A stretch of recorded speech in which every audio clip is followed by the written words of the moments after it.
Hi hello నమస్తే welcome to big cinema this is రత్న.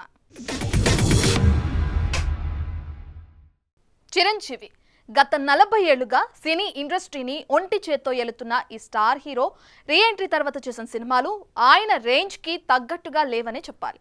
మధ్యలో కొన్ని సినిమాలు పర్లేదనిపించినా అవి మెగా అభిమానుల దాహాన్ని తీర్చలేకపోయాయి. దీంతో ఇక సీనియర్స్ని నమ్ముకుంటే లాభం లేదంటూ కుర్ర దర్శకులకి గ్రీన్ సిగ్నల్ ఇస్తున్నాడట మన మెగాస్టార్. గతమెంతో ఘనం అన్నట్టుగా ఉంది మన మెగాస్టార్ పరిస్థితి. పాలిటిక్స్ లోకి వెళ్లకముందు భారీ హిట్స్ తో ఇండస్ట్రీని శాసించిన చిరు పరిస్థితి ప్రస్తుతం ఒక హిట్ 3 ఫ్లాపులు అన్నట్టుగా మారింది. ఖైదీ నంబర్ 150తో సాలిడ్ గానే కంబ్యాక్ ఇచ్చినా ఆ తర్వాత చేసిన సైరా, గాడ్ ఫాదర్లు బ్లాక్ బస్టర్స్ అని చెప్పుకోలేని పరిస్థితి.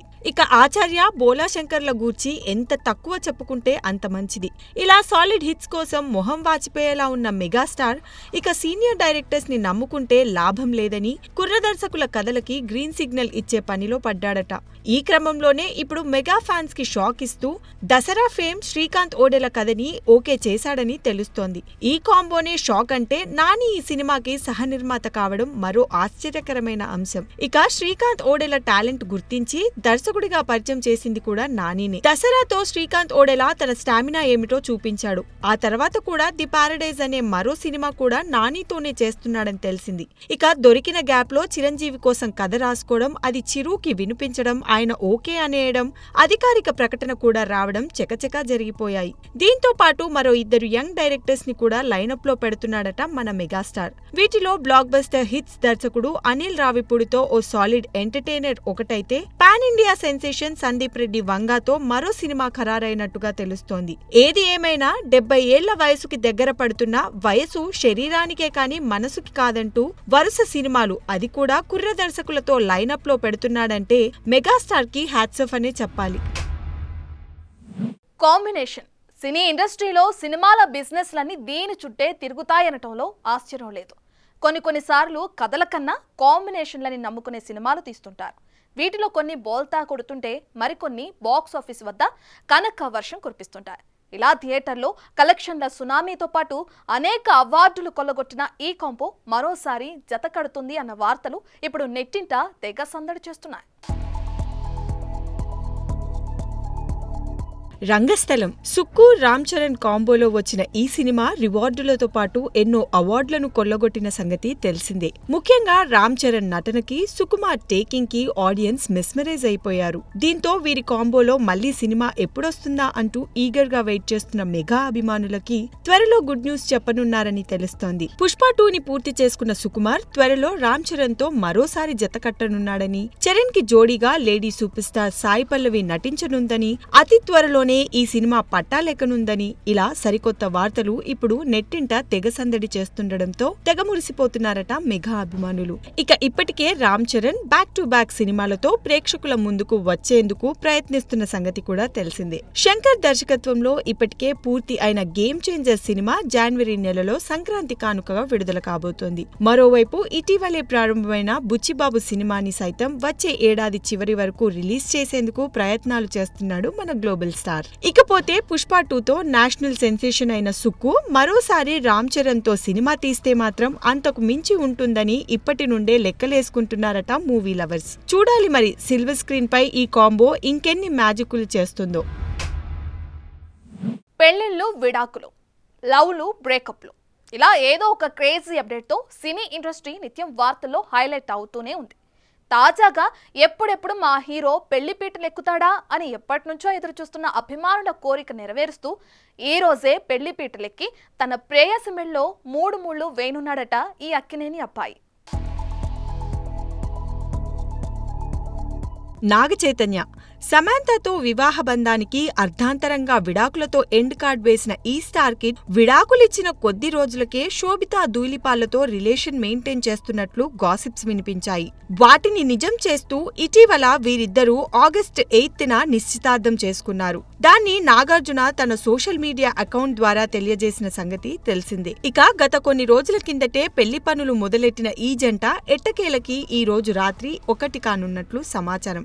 ఇందుకోసమే స్పెషల్ స్పెషల్గా అన్నపూర్ణ స్టూడియోస్లోని అక్కినేని నాగేశ్వరరావు విగ్రహం వద్ద ప్రత్యేకంగా సెట్ వేశారని, అందులోనే పూర్తిగా హిందూ సాంప్రదాయ పద్ధతిలో జరుగుతుందని తెలుస్తోంది. ఇక ఈ వివాహానికి ఇరు కుటుంబాలతో పాటు మెగా, నందమూరి, దగ్గుబాటి కుటుంబ సభ్యులు కూడా రాబోతున్నారట. వీరితో పాటు Bollywood stars hero Ranbir Kapoor అలాగే ఆదిత్య రాయ్ కపూర్ ను శోభిత ఆహ్వానించినట్లుగా తెలుస్తోంది. ఏది ఏమైనా మరోసారి పెళ్లిపీట లెక్కనున్న చైతు ఈ వివాహ బంధాన్నైనా తుదికంట కొనసాగించాలని కోరుకుందాం.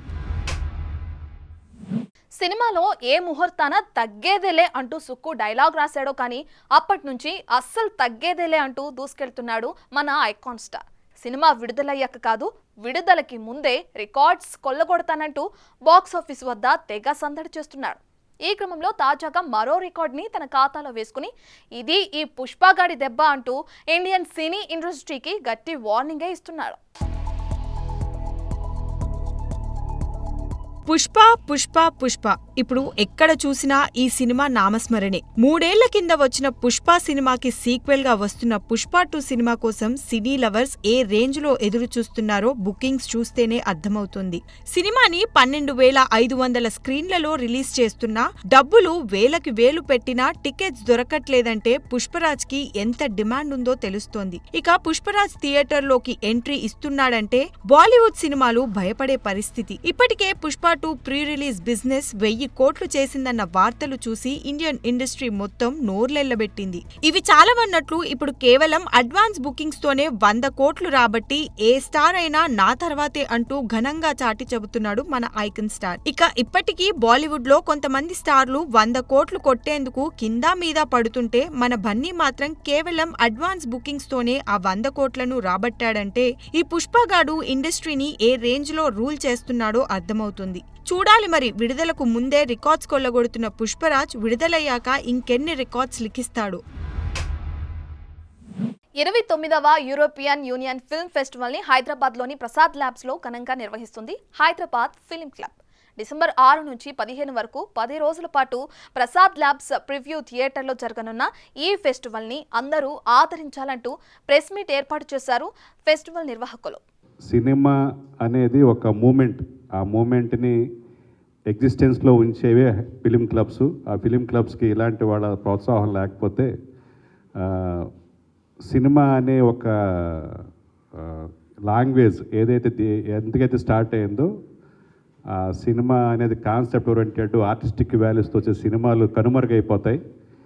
ఇప్పటికే మెయిన్ స్ట్రీమ్ అనే సినిమా కమర్షియల్తో కూడుకున్నది, బిజినెస్తో కూడుకున్నది, ఆర్టిస్టిక్ వాల్యూస్ అంతంత మాత్రంగా ఉన్న దీంట్లో ఇలాంటి ఫిలిం క్లబ్స్ వల్ల ప్రపంచవ్యాప్తంగా వస్తున్న ప్రపంచ సినిమాని, వాళ్ళ భావోద్వేగాల్ని, వాళ్ళ సంస్కృతిని, వాళ్ళ ఆచారాలని మనం సినీ గోయర్స్గా, సినిమా లవర్స్గా మనం చూడగలుగుతున్నాం. మరి ఇందాక శంకర్ గారు చెప్పినట్టుగా film industry to be frank film ఫెస్టివల్కి సపోర్ట్ చేయాలి, కానీ ఎందుకో ఇండస్ట్రీ ముందుకు రావట్లేదు.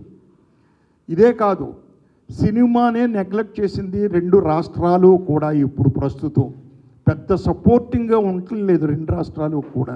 ప్రభుత్వాలు ఎంత సపోర్ట్ చేసి అంటే ఫిలిం ఫెస్టివల్స్ని అత్యద్భుతం అసలు అండి. రామారావు గారు వచ్చిన తర్వాత చేసిన ఫిలిం ఫెస్టివల్ అసలు ఇప్పటికీ మర్చిపోలేమండి హైదరాబాద్లో. దాని తర్వాత మాకు హైదరాబాద్ ఫిలిం క్లబ్ ఒకటే ఆధారం అయింది ఫిలిం ఫెస్టివల్స్కి. సో దట్ డెఫినెట్గా ఫిలిం ఇండస్ట్రీ తరఫున అందరూ సపోర్ట్ చేయాలండి. ఫిలిం ఫెస్టివల్ ఇక్కడ జరగడం చాలా ఆనందకరం. పెద్దలు రావు గారు అలాగే ప్రకాష్ రెడ్డి గారు పూనుకొని గత 6 ఏళ్లుగా వాళ్ళు చేస్తున్న కృషికి ధన్యవాదాలు సార్. ప్రపంచ సినిమాని మన ముంగిటికి తీసుకొస్తున్నారు. తెలుగు సినిమా ప్రపంచం అంతా యాత్ర చేస్తుంది, అది మనం గర్వపడాల్సిన విషయం. ఈ సంవత్సరం మేము గోల్డెన్ జూబ్లీ చేసుకోబోతున్నాం. అది కాకుండా వరల్డ్లో ఉన్న అన్ని కంట్రీస్ ఫెస్టివల్స్ చేసామండి మేము ఇక్కడ సారథి స్టూడియోలో. ఇది 6వ ఫెస్టివల్, యూరోపియన్ 7వ ఫెస్టివల్. ఇది 6 వాళ్ళు మాకు ఇది ఇచ్చారు, అవకాశం ఇచ్చారు వాళ్ళు, నార్మల్గా ఎవరికి ఇవ్వలేదు. ఈ ఫెస్టివల్ ఇప్పుడు ఢిల్లీ, కలకటా, హైదరాబాద్ మాత్రమే జరుగుతున్నది, ఇంకెక్కడ జరగట్లేదు. ఇది ఇండియాలో ఈ యూరోపియన్ ఫిలిం ఫెస్టివల్ మేము కండక్ట్ చేస్తాం, మాకు సపోర్ట్ చేయండి అన్ని సిటీలు అడిగితే ఓన్లీ ఢిల్లీ, కలకటా, హైదరాబాదే. మిగతా సిటీస్ మెడ్రాస్కి కానీ, చెన్నైకి కానీ, మన బెంగళూరు కానీ, కొచ్చిన్ కానీ మిగతా సిటీస్ ఎవరికి అవకాశం రాలేదు. సో ఇది క్రెడిట్, ఈ క్రెడిట్ సాధించిన హైదరాబాద్ ఫిల్మ్ క్లబ్కి ప్రత్యేకంగా తెలియజేస్తున్నాను. Thank you. JK entertainments banner పై నీరజ కోట తెలుగులో రిలీజ్ చేస్తున్న చిత్రం పాప. ఈ సినిమా తమిళంలో రీసెంట్ గా డాడా పేరుతో రిలీజ్ అయి బ్లాక్ బస్టర్ హిట్ గా నిలవటం విశేషం. ఇక తెలుగు రాష్ట్రాలతో పాటు అటు అమెరికా, ఆస్ట్రేలియాలలో డిసెంబర్ 13న రిలీజ్ కాబోతున్న ఈ సినిమా ట్రైలర్ ని ఘనంగా లాంచ్ చేశారు డైరెక్టర్ మారుతి. ఏకే ఎంటర్టైన్మెంట్ మీద పాప అనే ఒక సినిమా, తమిళ్లో డాడా అని చాలా మంచి హిట్ అయిన సినిమాని తెలుగులోకి నీరజ కోట గారు తీసుకొచ్చారు. మా వివేక్ గారికి బాగా కావాల్సిన వాళ్ళు. ఈ సినిమా నిజంగా చాలా మంచి సినిమా, అక్కడ మంచి పేరు వచ్చింది తమిళ్లో. ఆ సినిమా తెలుగులోకి పాప అనే పేరుతో డబ్ చేయడం చాలా బాగుంది. డెఫినెట్గా ఈ సినిమా మంచి హిట్ అవుతుందని మనస్ఫూర్తిగా నమ్ముతున్నాను. ఈ సినిమాని, ఈ టీంని, అందరినీ డెఫినెట్గా వీళ్ళు మళ్ళీ ఇంకొక సినిమా తీయడానికి ఎనర్జీ వస్తుందని చెప్పి మనస్ఫూర్తిగా ఆశిస్తున్నాను. All the best to entire team. ఈ cinema December 13th Telugu theatres అన్నిట్లోనూ వస్తుంది. అన్ని చోట్ల బాగా రిలీజ్ అవుతుంది, బాగా రిలీజ్ చేస్తున్నారు. డెఫినెట్గా ఈ సినిమా చూడండి, ఆదరించండి. Thank you. తమిళ్లో వచ్చిన సినిమా డాడా సినిమాని తెలుగులో పాప అనే సినిమా టైటిల్తో రిలీజ్ చేస్తున్నాము. దీన్ని లాంచ్ చేసిన మారుతి గారికి నా కృతజ్ఞతలు. ఈ సినిమాని అందరూ చూసి మమ్మల్ని ఆదరిస్తారని కోరుకుంటున్నాను. Thank you. ఇప్పుడు తమిళనాడులో రిలీజ్ అయిన డాడా లాస్ట్ ఇయర్ రిలీజ్ అయిందండి. సో దాన్ని మనం తెలుగులోని పాప పేరుతోని డబ్ చేసాము. దాదాపు 4 నెలలు బట్టి కృషి చేస్తూ, దీనికోసం అహర్నిశలు శ్రమిస్తూ, ఎంతో కష్టపడుతూ, కొంచెం నిద్రాహారాలు కూడా మానేసి ఈ సినిమా మీద కంప్లీట్గా, ఎస్పెషల్లీ సాహిత్యం కానీ మ్యూజిక్ కానీ ఎక్కడా క్వాలిటీ కాంప్రమైజ్ కాకుండా ఒక్కటే చక్కటి తెలుగు చిత్రం ఎలా చూసినట్టు మనకు అనుభూతి కలుగుతుందో, ఈ సినిమా కూడా మీకు అలాగే అనుభూతి కావాలని మేము జాగ్రత్తగా కూర్చొని మొత్తం మా టీం అంతా పాప పేరుతోని డిసెంబర్ 13న అక్రాస్ ఆంధ్ర, తెలంగాణ, యుఎస్ఏ, ఆస్ట్రేలియాలో రిలీజ్ అవుతుందండి. మారుతి గారు ఈ సినిమా మనకి ట్రైలర్ లాంచ్ చేశారు, సాంగ్ లాంచ్ చేశారు, టైటిల్ కూడా లాంచ్ చేశారు. Thank you so much Maruthi garu. Paapa team అందరి తరపున మీకు ప్రత్యేక కృతజ్ఞతలు. ఈ సినిమాని ఆదరించండి, మరొకసారి మీరు అవకాశం ఇస్తారని మనస్ఫూర్తిగా కోరుకుంటూ పాప టీం, అట్లానే అచ్చిబాబు గారు సమయాన్ని స్పందించి మాకు ముందుకొచ్చి నేను చేస్తాను, ఎవరు చేసినా చేయకపోయినని మాకు ఒక బలాన్ని ఇచ్చారు. థ్యాంక్ యూ అచ్చిబాబు గారు. సినీ ఇండస్ట్రీకి మరో మెగాస్టార్ వచ్చాడా అంటే అవుననే అంటున్నారు ఈ సెన్సేషనల్ డైరెక్టర్. ఎప్పుడు వివాదాలతో సావాసం చేసే ఈ దర్శకుడు తాజాగా ఈ ఇండస్ట్రీకి నిజమైన మెగాస్టార్ ఈ హీరోనే అంటూ ఆకాశానికి ఎత్తుతున్న పోస్ట్ను నెట్టింట వైరల్ అవడంతో ఒక్కసారిగా వార్తల్లో నిలిచాడు ఈ వెటరన్ జీనియస్. రామ్ గోపాల్ వర్మ శివ, రంగీలా, సత్య, సర్కార్ అంటూ క్లాసిక్ ఫిల్మ్స్ తో నేషనల్ వైడ్ సెన్సేషన్ అయిన ఈ డైరెక్టర్ ప్రస్తుతం సినిమాల కన్నా వివాదాలతోనే ఎక్కువ సావాసం చేస్తున్నాడు. ఇక వివాదాస్పద పోస్టులు పెట్టడం నాకేమీ కొత్త కాదు అంటూ నెట్టింట మరో పోస్టు వదలడంతో ఒక్కసారిగా వార్తల్లో నిలిచాడు. తాజాగా పుష్ప 2 సినిమా విడుదల సందర్భంగా ఎక్స్ వేదికగా స్పందిస్తూ మెగా కంటే అల్లు ఎన్నో రెట్లు మెగా అని, ఆయన కేవలం గ్లోబల్ స్టార్ మాత్రమే కాదు ప్లానెట్ స్టార్ అని బన్నీని ఆకాశానికెత్తాడు ఈ క్రియేటివ్ జీనియస్. ఇండియన్ సినిమా హిస్టరీలోనే పుష్ప 2 అత్యంత భారీగా విడుదల కాబోతుందని, తొలి రోజు వసూళ్లు బాక్సాఫీస్ ప్రపంచంలోని స్టాటోస్పియర్ ని బ్రేక్ చేస్తాయని చెప్పుకొచ్చాడు. భూగ్రహంపై ప్రతి ప్రాంతంలో ఈ సినిమా విడుదలవుతోందని, అందుకే అల్లు అర్జున్ ఈ ప్రపంచంలో ఏకైక ప్లానెట్ స్టార్ అని కితాబునిచ్చారు. ఇక పుష్ప 2 చిత్రానికి అల్లు అర్జున్ 287 కోట్ల 36 లక్షల రూపాయల పారితోషికం తీసుకున్నారని, ఇది మెగా కంటే మెగా రెట్లు ఎక్కువని మెచ్చుకున్నాడు. సినీ చరిత్రలో ఏ స్టార్ కూడా ఇంత ఎత్తుకు ఎదగలేదని, అందుకే అల్లు అర్జున్ నిజమైన మెగాస్టార్ అంటూ ప్రశంసించాడు ఈ క్రేజీ క్రియేటర్. ఇది వాల్ట్ big cinema updates. Keep watching big TV.